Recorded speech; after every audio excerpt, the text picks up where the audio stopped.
Gaurko gaia da neuroaniztasuna. Zer da neuroaniztasuna? Da zer neurodibergentzia? Ze teoria ezberdin sortu dira haien inguruan? Neurgarriak dira? Da zein eragin dute ikasteko ereduetan? Erreprodukzio zerrenda honetan, horretaz da askoz gehiagotaz eztabaidatzeko asmoa dugu. Ongi etorri konta-kontariren pedagogia arlora. Goazen elkarrekin ikastera. Goazen elkarrekin haztera. Zer da neurodibergentzia? Neurodibergentzia terminoak ohikotzat edo neurotipikotzat jotzen denetik aldentzen diren funtzionamendu neurologikoko formei egiten die erreferentzia.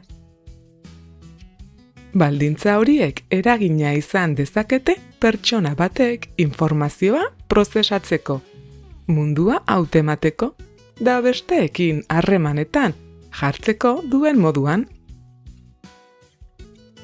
Zer da neuroaniztasuna? Neuroaniztasuna terminoa neurodibergentzien mugimenduaren testu inguruan sortu zen. Mugimendu horrek pentsatzeko, sentitzeko da ikasteko moduetan aniztasuna ospatzen du. Da desberdintasun horiek giza esperientziaren aldaera natural gisa ikusten ditu.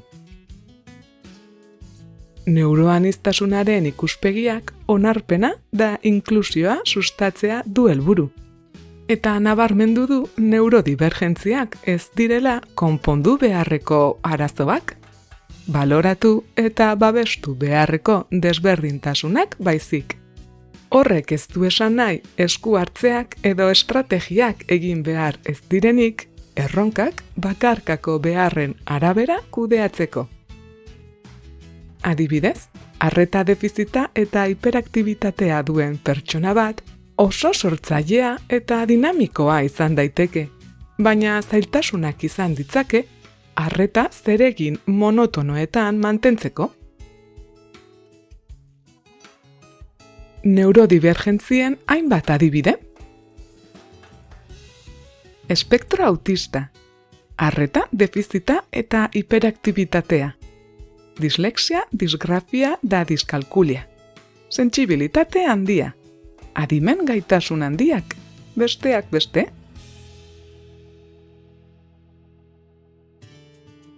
Neurodibergentzien baliospena. Neurodibergentziak ez dira indize kuantitatibo bakar baten arabera neurtzen. Aitzitik, tresna klinikoen, proba estandarizatuen, behaketen eta elkarrizketen kombinazio baten bidez ebaluatzen dira.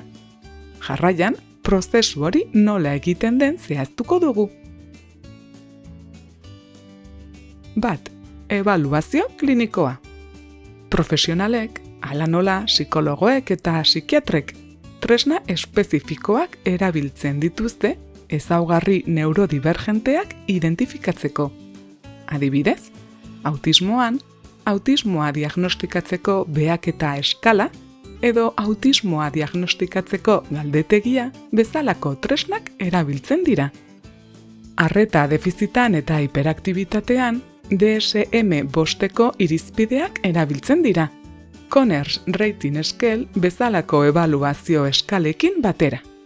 Dislexian, irakurketa idazkera eta prozesamendu fonologikoko probak aplikatzen dira. 2. Proba estandarizatuak. Proba horiek neurokonbergentziekin lotutako alderdi espezifikoak ebaluatzen dituzte. Hala nola, trebetasun kognitiboak, zentzumen prozesamendua, memoria, arreta da funtzio betearazleak. Adibidez, WISQ-beak haurrentzako adimen proba bat, neurodibergentziekin lotutako patroi kognitiboak identifika ditzake. 3.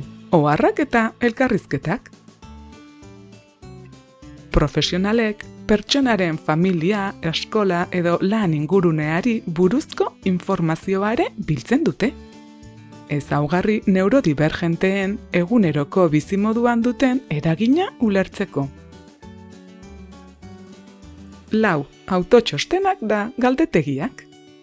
Kasu batzuetan, galdetegiak erabiltzen dira. Pertsonek edo zaintzaileek beren esperientziei da erronkei buruz hausnar dezaten. Zehatz neur daitezke? Ezaugarri neurodibergenteak balioestatu eta dokumentatu daitezkeen arren, neurtzea kontzeptua konplexuagoa da. Ez da zenbaki absolutu bat, baizik eta pertsonaren profil bakarra ulertzea ahalbidetzen duen analisi kualitatibo da kuantitatibo bat. Hori funtseskoa da laguntza egokia eskaintzeko. Zein eragin du ikasteko moduan? Bideo hau YouTubeko kanalean edo gure webgunean aurki dezakezun neuroaniztasunari buruzko erreprodukzio zerrendaren sarrerara. Beraz, gaurkoz amaitu dugu. Galdera honi erantzuna aurkitzeko hurrengo bideoak ikusi. Pixkanaka eduki gehiago gehitzen joango gara. Baliabide hauek zuentzat prestatzen ari garenez, esaiguzu, ze beste gai aurkeztea gustatuko litzaizuke? Halaber, zure zalantzak iruzkinen kutxan utz ditzakezu. Arpidetu zaitez, partekatu da eman like pertsona gehiagorengana irits gaitezen. Gai hauek interesatzen bazaizkizu, gure webgunea ere bisitatu dezakezu, non pedagogiari buruzko gaiez gain, maitasunetik eta aniztasunarekiko errespetutik sortutako hezkuntza baliabideak da ipuinak ere aurkituko dituzun. Erabilgarriak izatea espero dugu. Kanal hau elkarrekin ikasteko da elkarrekin hazteko asmoarekin sortu da.